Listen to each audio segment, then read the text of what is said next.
I asked you to share an interesting tidbit about yourself with me. And what you shared is that you spent 17 years and 36 days in prison.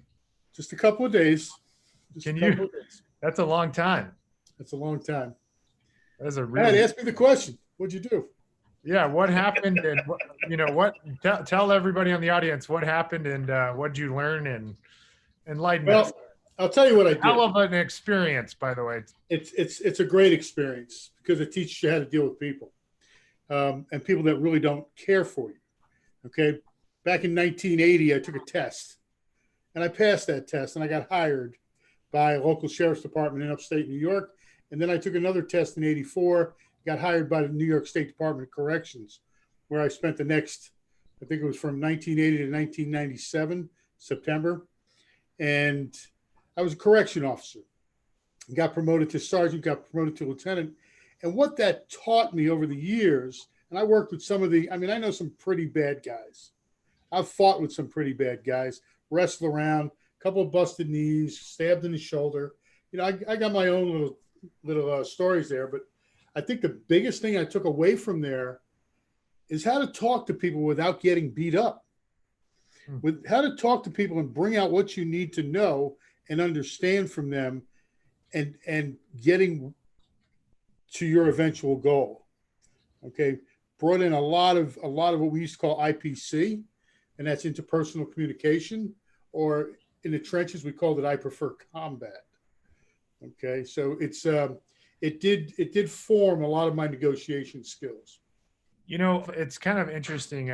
My father-in-law spent his entire career in the prison system as a correctional officer, and I think he got it later, kind of before he retired. Just this past year, he was like an HR guy, but before that, I mean, he was in the trenches, and when he got out, when he retired, I guess actually, when I met my wife and I was getting to know him, I felt like he was always looking over his shoulder. Definitely. Does that, and like, I don't know, sometimes I'm wondering, do you get like PTSD from that kind of job? Like, I mean, your mindset, just like how you are outside of work, like what kind of impact does that have on you? It's a profound impact. You're spending 8 to 16 hours in an environment that everything's negative. You are looking over your shoulder. You're always skeptical of what people are telling you. Hey Chris, what's your name? And you tell me Bob. Are you sure about that? Let me see your ID card. Even the smallest thing like that makes you very, very skeptical of people. And the PTSD, the post traumatic syndrome, um, I think that was probably with me for years. Because when I first got in this business, now I've been at corrections for 23 years.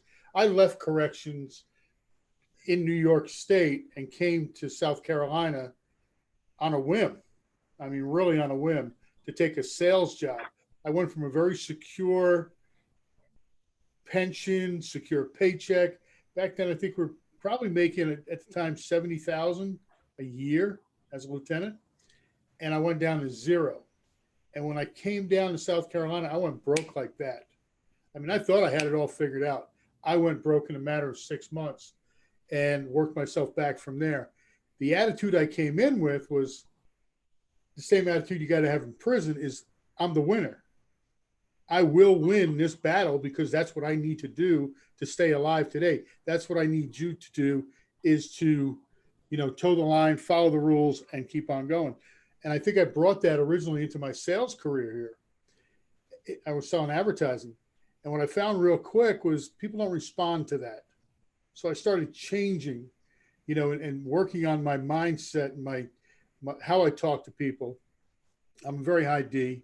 And Man, that is a radical shift, by the way, to go from correctional officer, 17 years, yeah, very radical. to being in sales. Like, what was the light bulb moment that caused you to want to make that kind of career change? It wasn't a light bulb moment. I've always had a side hustle. Okay. I mean, I was, when I was 10, 11, 12 years old, I was walking ponies around in a ring for $2 a day. And I think a hamburger. Okay. I mean, it was really, it was something I always did. I always wanted to do something else, something else, something else. So even when I was in the prison system, you know what? I had a used car license. I would buy and sell used cars. You needed a license in New York to do that. So I made a little bit extra money there. I wound up repossessing cars at one time back in the 80s, simply because I overheard a conversation. It was always a side hustle.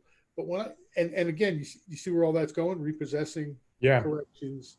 They're all derogatory things. They're all taking things away from people. Yeah. When I came down here, South Carolina, it was win at all costs, pretty much, win at all costs. And it really didn't feel good. The light bulb came when I realized my leadership. People don't leave companies, they leave leadership.